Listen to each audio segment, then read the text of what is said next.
soon as I get the go ahead that the recording, okay, perfect. All right, thank you for joining me today. We're gonna dig into the AVID. Hold on a second here. Last week, I think it was last week, we talked about the disclosure that you want to use prior to handing out your disclosures. It's called the DIA. So that we went into, we talked about the transfer disclosure statement. We talked about the the property questionnaire. And the other one that goes in with that group is your ABID.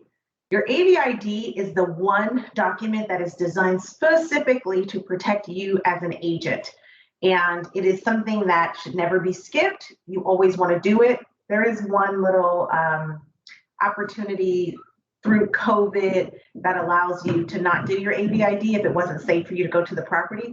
But most folks these days are going to properties. And so if you're going to the property for whatever other reasons, you want to be able to go to the property to do your AVID. Before we jump into the AVID, I'm pulling up the TDS, the transfer disclosure statement, so that I can show you where it plays in. Okay. So over here, we're looking at the transfer disclosure statement, and let me just make it so that you can see it. And we talked about this last week. We went through all the different parts of the transfer disclosure statement. But now when you get to this section of the transfer disclosure statement, this is the section where the AVID plays in. So this on the transfer disclosure statement is where it says that the agent needs to do a competent and diligent visual inspection of the property. And you have three choices when it comes to doing that. So you can say see attached visual inspection disclosure form, which is the preferred method and what we're actually going to discuss today. You can check this box that says agent notes no items for disclosure, and then you can hire an attorney because you're going to be sued. I'm kidding. Never check that box, because you should always be doing your agent visual inspection disclosure, and you should always find something to disclose. So this is not a box that you should ever consider checking. And then this option, agent notes the following items. So this section right here allows you to put whatever items you want to here on this list, these few lines. Now, when I was first starting to do real estate, we would say something like, agent recommends that the buyer get a home inspection. And that was our way of skirting around this issue. Well, that was absolutely 100% incorrect, right? The home inspection has zero to do with the agent's diligent inspection. So as an agent, we are required to walk through the property, look at the property, and then disclose anything that jumps out to us. And so the reason why I would rather you all do the agent visual inspection disclosure as opposed to just doing that on these few little lines is because when you incorporate the agent visual inspection disclosure, it has a whole section of items that help the buyer understand what our disclosure duties are and what our disclosure duties are not. And so I really appreciate that form and how detailed it is in explaining what we are not supposed to do.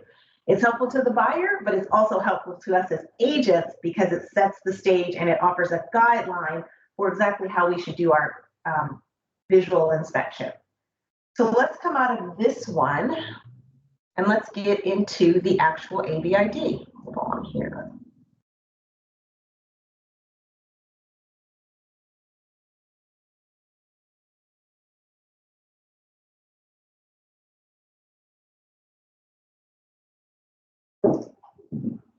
Okay, so now we are looking at the actual agent visual inspection disclosure. And this is that first page that I mentioned to you guys. So you've got your agent visual inspection disclosure, and then it starts to talk about the civil code, which says that we are required to do the agent visual inspection disclosure, and it's not something that we should ever skip. So back on the TDS, make sure you always check the box on the TDS and then make sure that you include the agent visual inspection disclosure. Both of those things need to be done, and if you are the listing agent, in order to have a complete TDS. I'll say that again. If you are the listing agent, in order for the TDS to be complete, you have to not only have the seller to have completed the form and checked all the boxes, written any explanations if required, but the listing agent also has to do their visual inspection. And if they check the box that it's on the attached AVID, there actually has to be an attachment and there actually has to be an AVID. Otherwise, the disclosure is not complete and the contingency for the buyer's investigation remains open. All right, so when you get into this, I just love this little section. So first of all, California law requires a limited exception that the real estate broker or salesperson, collectively the agent, conduct a reasonably competent and diligent visual inspection of reasonably and normally accessible areas of certain properties offered for sale, and then disclose to prospective purchaser material facts, and we talked about this last week, with the material facts affecting either the value or desirability of the property that the inspection reveals, so that you saw from your actual walkthrough of the property. The duty applies regardless of whom the agent represents. The duty applies to residential real properties containing 1 to 4 dwellings, units, manufactured homes, mobile homes. The duty applies to standalone detached dwellings, whether or not located in a subdivision or planned development, or to an attached dwelling such as a condominium. The duty also applies to a lease with an option to purchase, a ground lease, or real property sales contract of one of those properties. So pretty much all the things we do, right? You need to make sure that you're doing your agent visual inspection disclosure, and this is the best form to complete that. California law does not require the agent to inspect areas that are not reasonably and normally accessible, right? And so what does that mean? We're going to get into exactly what that means in the next section. Areas off-site of the property, and we'll talk about that. Public records and permits. Many of you don't want to hear that. Many of you might make it your standard practice to go down and pull permits and public records, but technically that's out of the scope of our duty, and it's not something that we should be doing. We always want to be the source of the source. So we want to help our clients find the places to go so they can check permits if they're concerned about it, but we ourselves should not be going to pull permits. Common areas of planned developments, condominiums, stock cooperatives, and the like. So we're not, if we're selling a condo, we don't have to go into the gym and the, whatever amenities the condo has. We don't have to take a swim in the pool. We're just required to inspect the unit. All right, now this is my favorite section, agent inspection limitations. And I'll tell you the reason why this is my favorite section, because it reminds me of my good old youthful days when I was an eager beaver, young agent, and it reminds me of all of those wonderful stories where I did everything that I wasn't supposed to do, but had lots of fun doing it all. So, because the agent's duty is limited to conducting a reasonably competent and diligent visual inspection of the reasonably and normal accessible areas of only the property being offered for sale, there are several things that the agent will not do. What follows is a non-exclusive list of examples of limitation on the scope of the agent's duty. So, roof and attic. The agent will not climb onto the roof or into the attic. And yes, people, I have done both of those. So we don't do that. Not a good idea. No need to climb up on the roof. No need to climb up into the attic. Even if you're an eager beaver, young, silly agent like me. Interior. The agent will not move or look under or behind furniture. We don't have to look behind pictures, wall hangings, or floor coverings. How many of you guys have ever peeled back the carpet to see what's under the carpet, right? Is there hardwood floors under there? What's under that carpet? So technically, we should not be doing any of that stuff. The agent will not look up the chimney. I used to work in the Bay Area, so I looked up a lot of chimneys in my days. Or into cabinets, or open locked doors. I don't think I ever opened any locked doors, except one time I was showing a property to my in-laws and my daughter was with us and she got locked in the bathroom. And my father-in-law we were all crying and upset that she was locked in the bathroom of this house. And my father-in-law whipped out his credit card, opened the door, got her out, and he saved the day. But anyway, little weird story just to pass the time. Exterior, the agent will not inspect beneath a house, right? So sometimes you have crawl spaces, and for some of these young eager beaver agents, they feel like they need to look in that crawl space. Other structures on the property, they don't need to climb up or down hillsides, move or look behind plants, bushes, shrubbery, or other vegetation, or fences, walls, or other barriers. I don't know, sometimes agents like to play hide the key and they like to send us into the bushes to find the lockbox key. But when we're doing our AVID, we should not have to look behind bushes or up and down hillsides, right? We don't have to do any of that. Appliances and systems. The agent will not operate appliances or systems. Sometimes we're walking through the house with the client and the client will say, I wonder if the air conditioner works. And you'll say, hey, let me turn it on and see. Not a good idea, because if there is something wrong with that appliance that you turn on, and let's say that causes a leak or that causes that system to just keep running. Let's say you turn on the water and now you can't turn the water back off and it just keeps running. All of these things are reasons why we should kind of keep our hands in our pocket and not be eager beaver to do some of these things or turn on these. Hey, Talisa. Pool, the spa, the heating, the cooling, the septic, the sprinkler, the entertainment, well, water to determine their functionality. Yes. Hi, Joe. Hi, question. If you're, when you're listing a house, you see it when you're first going through, and then maybe the seller's going to do repairs and stuff, but your AVID shows deteriorated, deck, but he's since fixed that.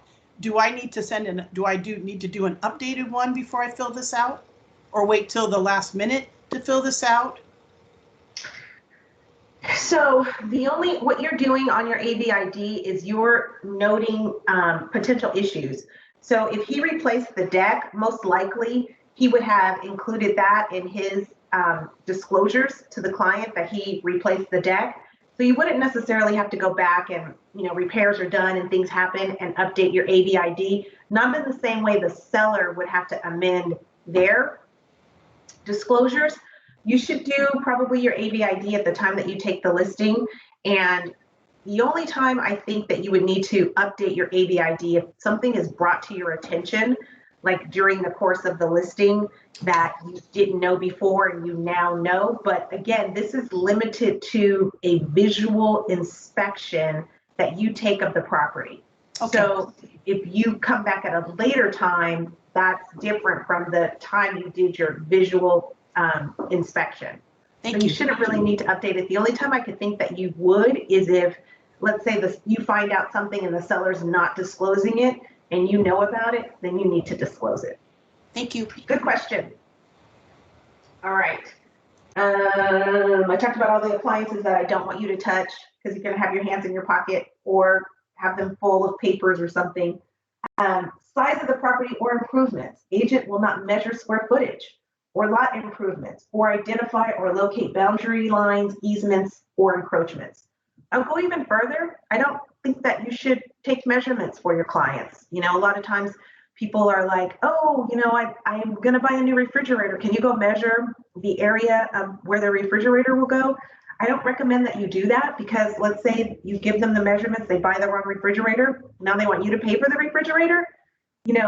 I always say that if you're going to be helping a client with the measuring, you're helping them, they're there. Make sure you hold the end of the tape measure that has the 1 inch and let them hold the end of the tape measure that has like the actual measurement, right? They're writing down their measurement. They're taking responsibility for that, Oh, you can take the tape measure and walk out, and put it where they tell you to put it, but be on the other end of it, right? Don't take on any extra responsibility that you don't need to. I've done all that for you. I've made all the mistakes for you, and I'm saving you all from these mistakes in the future. I've already bitten the bullet for all of us. Environmental hazards. Agent will not determine if the property has mold, asbestos, lead-based paint, radon, formaldehyde, and other hazardous substances. So if this is saying that you won't do that, then you guys have to promise me that you won't do that. So what that means is if you go into a property, don't go in and say, oh, that looks like mold, right? Don't do that, because we're saying that we don't do that. Once you do that, you've made yourself an expert, and now you're responsible. Your client thinks that you can provide that type of information. We are the source of the source. We're not the source. If we see something that looks funky, we're going to say, oh my God, that looks interesting. It's got some discoloration there. We might want to investigate that. But we ourselves aren't going to label it and say that we know it to be mold. We see a popcorn ceiling. We might say, hey, let's investigate that popcorn ceiling, but we're not going to tell our client that's asbestos. You know, it's asking us not to do it, so we're just going to not do it. And then off-property conditions. By statute, agent is not obligated to pull permits or inspect public records. Agent will not guarantee views or zoning, identify proposed construction or development of changes or proximity to transportation, schools, or law enforcement. Now, conversely, if you know about it, you should definitely disclose to your client that you've been made aware of something and let them know that they need to investigate it. So what does this mean to you, Mr. Buyer? An agent inspection is not intended to take the place of any other type of inspection, nor is it a substitute for a full and complete disclosure by a seller. Regardless of what the agent inspection reveals or what disclosures are made by the sellers, California law specifies that a buyer has a duty to exercise reasonable skill and care to protect himself or herself or themselves. This duty encompasses the facts which are known to or within the diligent attention and observation of the buyer. Therefore, in order to determine for themselves whether or not the property meets their needs and intended uses, as well as the cost to remedy any disclosed or discovered defects, and they put this in bold, buyers should review any disclosures obtained from the seller, obtain advice about the inspections of the property from other appropriate professionals, right? Which means if I get a report from the home inspector, I should go to the home inspector to ask questions, not to my agent. If I get a pest report, I should go to the pest person, not my agent. They should review any findings with the professional, with the person who prepared them. If the buyer fails to do so, buyer is acting against the advice of the broker. So I wanted to go into detail with you guys on this first page, because remember I said there's a reason why we use the AVID as opposed to just putting something in those few lines.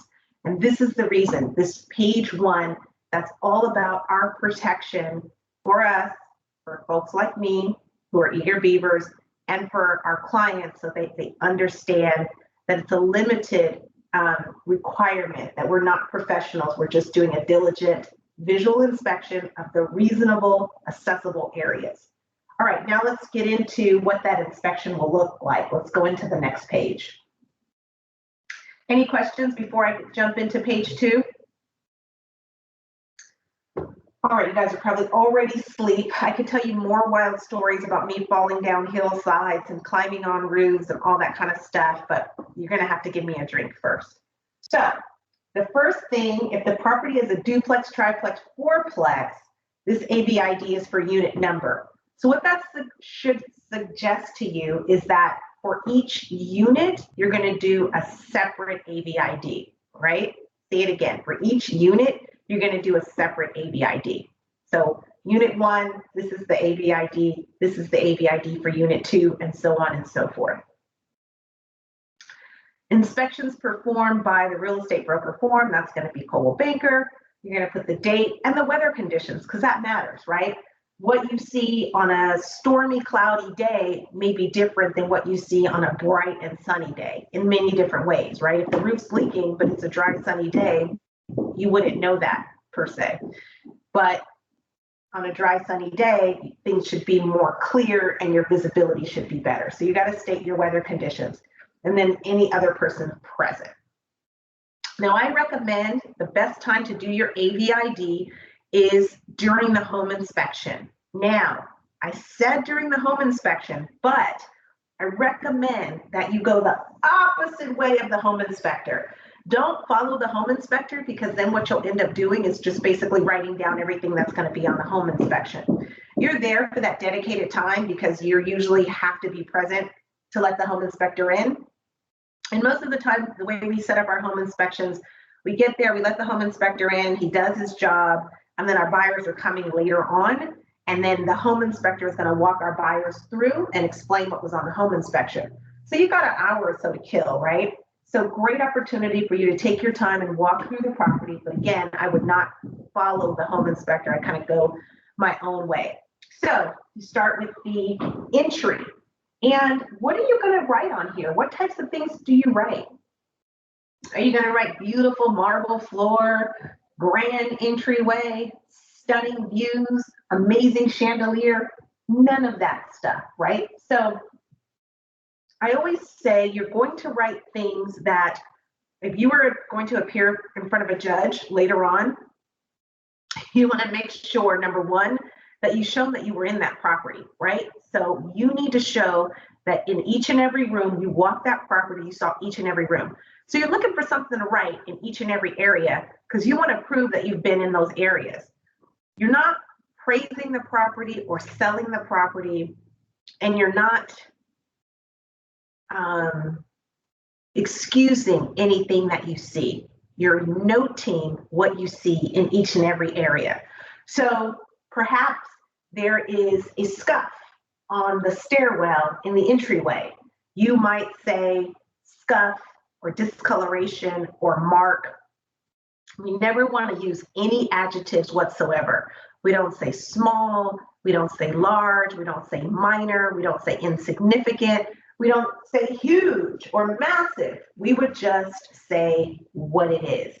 My favorite word is discoloration, right? Because discoloration, you're bringing their attention to it, but in no way are you saying what it is. It's not a stain, it's not a mark, it's not it's discoloration. I love that. It's my absolute favorite word to use on the AVID. If there's holes in the walls, as small as like a nail hole or as big as somebody put their fist through the wall, you just want to say holes in the wall. If it's a nail hole, I think it's okay to say a nail hole because that is very different than my cousin punched me and I flew through the wall. And you want to go through each area and write down what you note about that area. And it's not like you're not saying marble floors or any of that kind of stuff. But if you go through the area and there's absolutely nothing to note, you could put something like that just to show that you've been in the room. You'll look at the carpet, the flooring to see if there's any marks or scuffs or discoloration, anything torn. If there's any marks or any discoloration on the ceiling or the walls, you're going to want to note any of those kind of things. Any broken windows, any cracks, anything that you see that you want to bring the buyer's attention to, you're going to put that on the line and you're going to move through each room and put those things on each room. You're not taking measurements. You're not saying how big the room is or how sunny the room is or any of that kind of stuff. Just details that if you were walking through, you'd want to tell the buyer, I saw that, I want to bring that to your attention. Any questions on that kind of stuff? Any questions on how to phrase something, like something that you guys have seen in the past that you didn't quite know how to write that up? So again, you're going to go through each room. There's a different bedroom. You'll label your bedrooms. You'll label your bathrooms if there are other rooms. And then you're going to go through the garage if there's anything in the exterior, and then any other observed or known conditions not specified.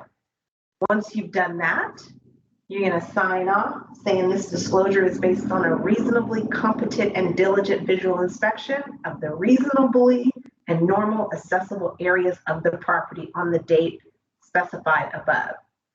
So what happens if you go to inspect one of the bedrooms and the door is locked? What would you do? Make a note that the bedroom's inaccessible. Perfect. So bedroom number 3 was inaccessible, period, right? What would you do if you saw some mold in the bathroom? Discoloration, tub, floor, grout, wherever it is. My favorite word, discoloration, exactly. What would you do if you saw a crack in the counter in the kitchen?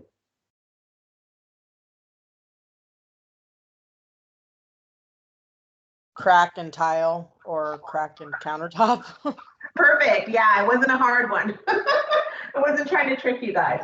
What about if you see roots growing in the driveway and the driveway's lifted? I say run. No, just kidding. Cracking Anybody? in the driveway. Cracking in the driveway. Concrete shifting. Probably cracking in the driveway. Yeah, I think I would just stick to cracking in the driveway, because if you say concrete is shifting, then you've kind of made a diagnosis of what's happening there. So just be careful. Like one of my other things to remember is describe, never diagnose. But I don't like describe because I don't really want you like describing suggest adjectives, and I want you guys to stay away from adjectives. What if the seller has just like, I mean, this house is amazing. There is nothing wrong. I mean, you can't find one single thing wrong with this property. What should you write or do? I put nothing of note. Anybody else? You could tell what you did. To Lisa, Yes.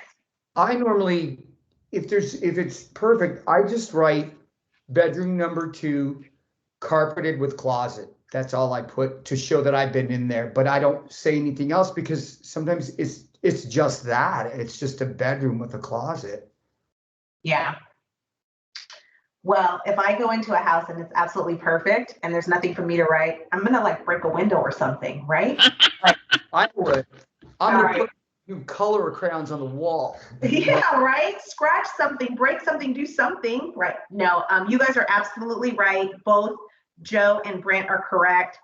You could do exactly what Joe said and put nothing to note, or you can do what Brent did and note, carpet, closet, just kind of to note that you've been through the room and you actually saw what you saw. I don't recommend doing anything that would like be considered an advertisement. So for instance, beautiful travertine tile, I would stay away from anything like that and just be super basic and just state exactly what you see, like almost become a robot, right? And just tile floor, counters, that kind of thing. Or just simply you can put nothing to note, but try your hardest to find something to note about each and every room. Really look, really try. But, some properties there is nothing to note, and that's okay. So I have a question. Recently, my parents' home was sold in the Bay Area, and we used a local family friend agent there. And she actually took like an incredible amount of photos to go along with her AVID. Is that something that you recommend? So there is a great tool that I recommend called Glide. And Glide allows you to fill out all of your TDS, SPQ, AVID through that program, and it's more like a ask questions, and then it fills it out for you, and it allows you to attach photos. And it's not something that I ever thought of before I saw that tool, but I do think it's a great idea because you are memorializing exactly what you're saying, and it helps you stay out of trouble, right? Because whether or not you said it was a big crack or a little crack or whatever, like here's the crack that I'm talking about. So yes, that is a good idea. Thank you for bringing that up. you can definitely attach photos to your ABID. And I still recommend you guys take a look at that Glide program. I think it's super awesome, and it would save you a lot of time and energy, especially if you are sending these things electronically, because it allows you and your clients to fill them out easily in an electronic way and for them to get back to everybody and be moved around. You know, when you're filling some of this stuff out by hand, some of us have horrible handwriting, and then typing it in can be a challenge as well. So using Glide, which is a free tool to us, is a good idea, and it allows you to add those pictures in. So yes, take your phone with you and snap some shots if there's something that you want to bring people's attention to. But again, it should not be like, look how gorgeous, you know, the tile is in the house or how beautiful the door is. It should be items that you want to bring to their attention. And I have one more question. When you're describing like an adverse thing, like the house is on the corner of Watt and whatever street, so there's a lot of traffic noise, do you just say, like, for me personally, and I just want to make sure that like I'm doing this correctly, it's just, you know, home is located adjacent to major thoroughfare, traffic noise, that kind of thing. So you're not really identifying, it's just like stating the obvious, but in an additional disclosure. Is that what you recommend, or do you have any comments on that? Yeah, that would be, I'm trying to think of how I feel about saying there's traffic noise. Perhaps you could say, while you were there, you could hear traffic. I would stay away from a word like noise, just only because I'm uber cautious, right? Because I'm a branch manager. But I would definitely say that the property is located on a busy street. And while you were there, what you observed, you observed a lot of traffic, you heard cars, that kind of thing. But that would be where you would put, there's a section that says other observed or known conditions not specified above. So that would be a great place to put something like that. Excellent. Yeah, that's what I usually do. I just generally state properties located on a busy thoroughfare, because that kind of encompasses what it actually is, you know, without my subjective opinion. Like you said about last week in the other class about how your husband hears noises that you don't hear, like traffic noises and stuff. So I think like staying, you know, just right. This is where it's located. Busy implies a lot. It's enough for them to investigate, right? Because what we want to do is say, oh, it's on a busy street. Next time I go back, let me see if I hear any noise. Maybe let me drive by at a different time of day. We're putting the thought in their mind so that they can do their own investigation. It's also it's an opinion though, busy. So you could say, while you were there, you observed many cars, or you observed cars passing by, or you could say, while you were there, you heard traffic noise, or you heard traffic, right? I don't like noise, but you're just sharing what you experienced, and then it's up to them to investigate.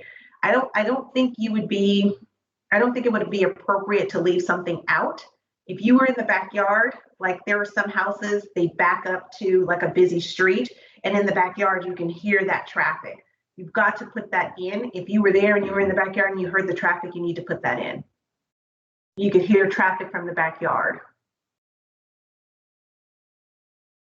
The other thing is, I know in Auburn, there's lots of areas where there's no sidewalk. And, you know, if you live in Auburn, no big deal, right? But for a city slicker like me, I'm like, there's no sidewalk. So I think that would be something important to bring someone's attention to. It's up to them if they don't care, but I would still want to note, you know, there's no sidewalk. What do you think, Charles? Not if you're in Meta Vista or Christian Valley. What'd you say? You don't have to bring that up if you're in Meta Vista or Christian Valley. Well, what about for a city slicker like me? That's like, wait a minute, there's no sidewalks here. How do you guys walk at night? No, there's no street lights there either. So I know, it's scary. So I don't know. We do have out-of-town buyers, and I think, you know, obviously it's only what you're going to think of at the time. We're not required to be someone that we're not. If it's something that you think about, it's something that you want to note or share with a potential buyer, then you would note it and you would share it with a potential buyer. I don't think that we're going to be held accountable because when did you hear the street noise? You knew there was street noise, but if you heard the street noise, you want to jot it down. That's it, guys. Any other questions on this ABID? Just less is more, but note everything that you see. And when I say less is more, I mean like the words you use to describe it. Yeah. That's all I have, unless you guys have any other contract questions that you want to discuss since we have a little bit of time. I have a random contract question about on the RPA. When buyers are using programs like CalHFA for their down payment assistance programs, do you identify that in the additional terms section of the financing contingency? So when you're providing like proof of funds, so say like a buyer is using CalHFA and they're getting a portion of their conventional program, those funds are coming from the down payment assistance program. So when you're showing the proof of funds, like they're putting 5% down, but they only have, you know, $10,000 in their bank account, not whatever that 5% number is. Do you identify that in that, or what do you recommend? So kind of putting the pieces of the puzzle together for the agent, you know? Yeah. So I recommend definitely using the cover letter. That I hope you guys have seen the Coldwell Banker cover letter that allows you to outline and identify the highlights of your offer. I think that's helping a lot of agents get their offer accepted. I would put it in there. Some agents would probably try to not talk about that if they can get away with it. It definitely makes another layer of lending and then scrutiny. And so some agents may not want to highlight the fact that the client is getting gift funds or grant funds. But you're right, if you're trying to put the pieces together, then you would want to spell that out so that when they're looking for proof of funds, they understand that the buyer's not bringing all of those funds and they're getting a grant for that. So it kind of just depends on what you're trying to do, whether or not you want to highlight that or not highlight it. It's not necessarily a second. So on the contract under finance terms, there's a place for a first and a second, but a grant is not necessarily a second. So some people kind of try to bury that. Yeah, it's not a second at all. Right. So I just generally put it in I've been doing it for years and I generally just put it in that portion of it, but I only started working for you guys and I just figured you asked for extra questions. So it's kind of a question that I've been wondering about forever. So you put it under additional financing terms? Correct. Yeah, it's a great place for it. Yeah, and I would just, I would also put it on, like I said, on the cover sheet if you're really trying to show that where the proof of funds are. I believe in putting like anything you want to bring the agent's attention to on the cover sheet, especially in a market like today where we're getting multiple offers, sometimes 10 plus offers. And, they may just be scanning that first page and not catching everything. And so anything you want to bring to their attention, put that either in an email or use the cover sheet to highlight it. But you're right. I didn't know we had a cover sheet because I do it. I didn't know we had a cover sheet, so I'll have to look for that. I do put it in an email just in that same highlight style. So we have a really cool cover sheet. So definitely reach out to your manager and ask them to send you that cover sheet. It's really nice. And we've been getting a lot of good feedback from our agents that use the cover sheet that it's helping them get their offer accepted. Excellent. Thanks. I'm glad I asked. You got something out of this 30 minutes. All right, you guys, if there is nothing else, oh, wait, is there a hand raised or something? I don't think so. If there's nothing else, then I will give you back your beautiful, sunny, gorgeous day. And just know I'm always here to help. Thank you, Talisa. Thanks, Talk to you later. Thanks. Can I ask you a quick question, Talisa? Of course. Sure. I'm a new agent, and so I was just going to ask, with learning about contracts, I've been just kind of reviewing them, each one, and kind of writing down my questions and going over them with my coach. But I didn't know if you had any other suggestions or how often you ran this contracts class, because I really do want to get really familiar with it, so I feel comfortable when I obviously sit down with a client and we sign them and stuff. So. So there is I do a blueprint class and it's recorded. And so I would get that blueprint recording from your manager. They have it.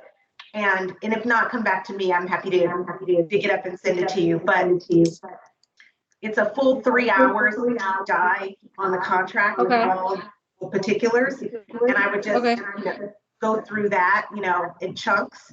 And then join this class as well. We usually talk about the contract and dig into pieces of the contract and do deep dives. I've been doing disclosures for the last couple of weeks, but mostly it's on the contract. But that 3 hour class on the contract is really good and very detailed. Okay. And then do you offer this class every week, or is it this contract class? Yeah. This one is every Monday at noon, unless there's a holiday or I've got something going on or I'm on vacation. Yes, every Monday at noon. Okay, so I should ask my branch manager for it, or it wouldn't be in like the you know how they have it recorded sometimes, and you can find it on like, I don't know, Salesforce or on the stream thing, Microsoft, the streams, or the YouTube, or no? Probably best I just email branch manager, you'd say. Who's your manager? Jennifer Robinson. Yeah, Jennifer will be able to get that to you. What's your, you know what? Let me just send it to you. Why make you reach out to Jennifer? And Jennifer, put your email address in the chat and I'll send you the recording. Okay, cool. Yeah. Thank you so much. I really appreciate it. Of course, I'm always happy to help. Awesome. Okay, thank you. Thank you.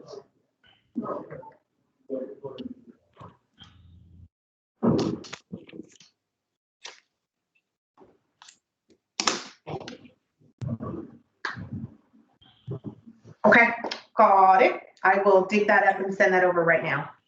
Awesome. Thanks so much and nice meeting you. Nice meeting you as well. Okay. Bye.